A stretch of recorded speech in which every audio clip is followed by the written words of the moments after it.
Hi, I'm Wayne Bethanis, and I am so excited about the show that we have today.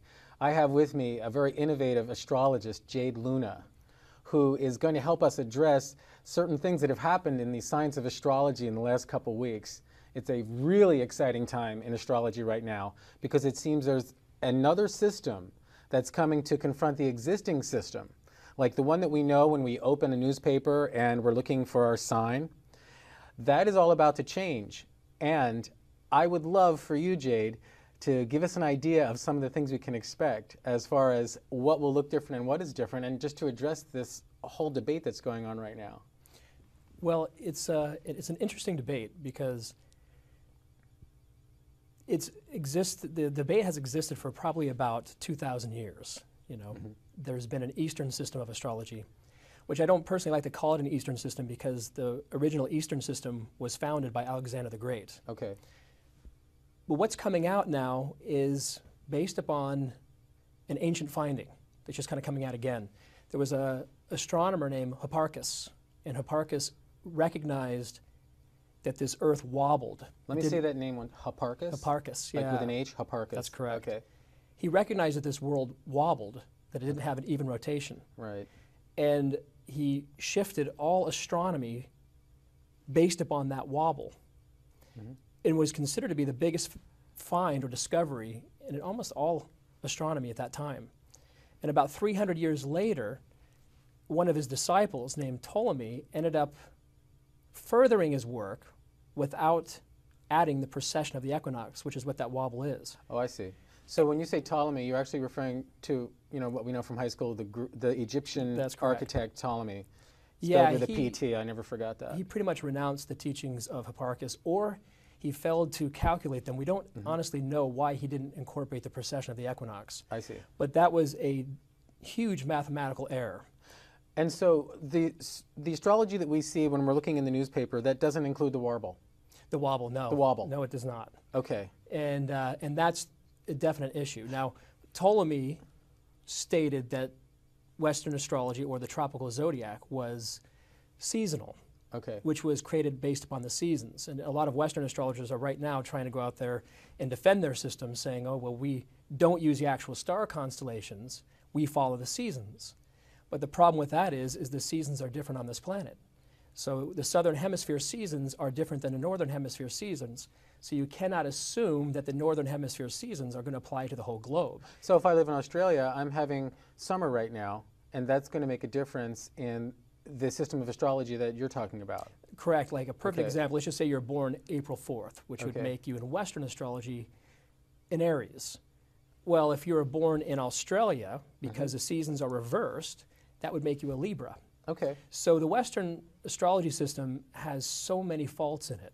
I think this new revelation that's coming out in the world of astrology has the potential to take astrology much deeper than it is currently. Okay. Well, you just recently came out with a book, Asteria and Astrology, and that came out on the day that there was this announcement. That's correct. In the science of astrology, that, you know, there are other components to it that we haven't been using. But I just thought of an interesting question. You know, what about the earthquake in Chile, which was supposed to move the Earth slightly? Is that kind of related to what we're talking about here as well? Because when there is like this pressure point in the Earth and it does change the axis of the Earth, does that affect astrology? It doesn't actually affect astrology that much. I mean, it could slightly, not enough to make any big difference, although I think that affects this planet spiritually. And I think that's a bigger spiritual transition, but I don't, I would say it would subtly affect astrology, but not to the extent of having any significant change. Oh, okay. That's interesting to me. And we're talking about how there's a spiritual shift going on. And what do you think is at the heart of life right now? A spiritual shift or an astrological shift? Well, I personally wouldn't separate the two because I see astrology as such an advanced spiritual subject. Although I do think that this whole transition and all the transitions going on this planet are a sign of us having to go one step deeper in ourselves than we've had to before. Well, I agree, and it just seems like everywhere we look today, we're being asked to expand our consciousness all over the place. Yeah. And so, you know, it seems like a lot of information is spilling out, whether it be metaphysical information or scientific information, or even just awarenesses that we're starting to have as we look around our world.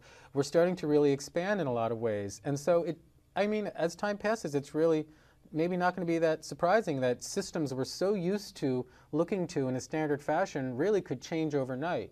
Just like the science of astrology. I mean, once there is this debate or challenge of what exists, there really is no going back. I mean, we now have to at least take a look at the fact that there's this challenging idea that's coming in. And you're saying this has 27 signs, not 12. That's right. Well, that's an interesting thing to address. There are two different zodiacs at work at all times. About 4,000 to 5,000 years ago, the lunar zodiac was used more than the solar, but that was at a time where God was more perceived as feminine than masculine. Okay. And so they used the lunar zodiac, which incorporates 27 to 28 signs. I call them palaces. Okay. In India, they call them nakshatras. And then as the feminine consciousness started to wane and the father divinity showed up, then they started using the 12 signs of the solar zodiac. And that's what we're used to? That's what we're used to, the 12 signs yeah. of the solar zodiac. Okay. I employ them both. And I do not think that astrology can be understood to its depth without understanding the lunar zodiac, which is the 27 palaces.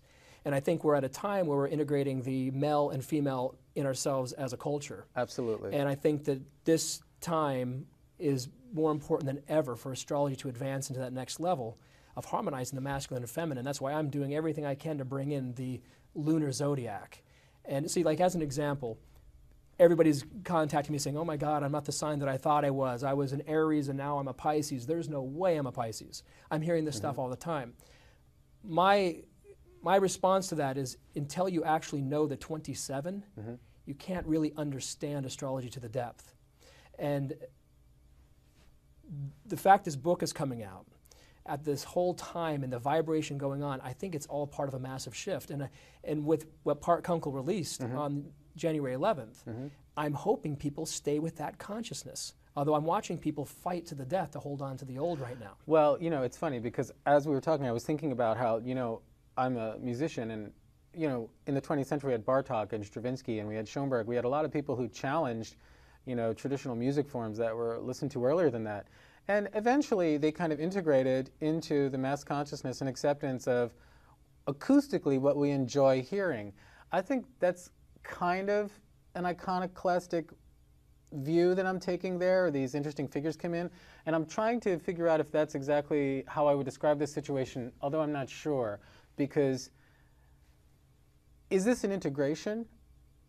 Or is it a whole new thing we have to look at in the science of astrology? I think ultimately it's an integration. Okay. At the moment, we have to see this as something totally new. Because a lot of people have just been hit with something new for the first time that I have known for 17 years. Well, I think what is also interesting, if we have 27 signs, as long as they're mapped out in the newspaper for me and I can find the date that I need, I'll be fine. Okay, it doesn't matter how many there are, as long as I can find the date that I need. So I'd be pretty cool with that. Yeah.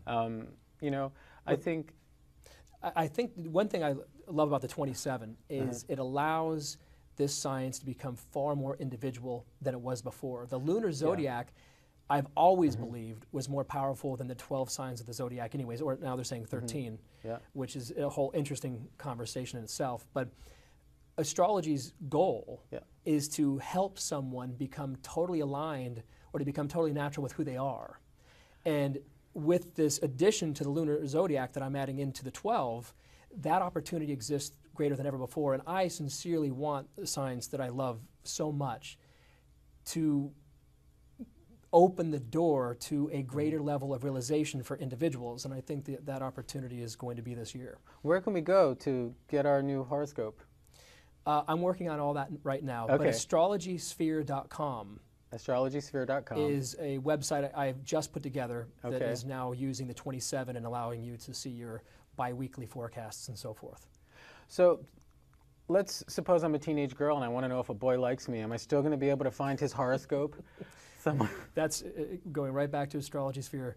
I'm really working on making this system as accessible as humanly possible. As a matter of fact, this system was originally so advanced that after Alexander the Great had brought it to India, the Brahmins in India decided to keep it to themselves. And the Brahmins are the ruling class of India. That's right. And they realized how advanced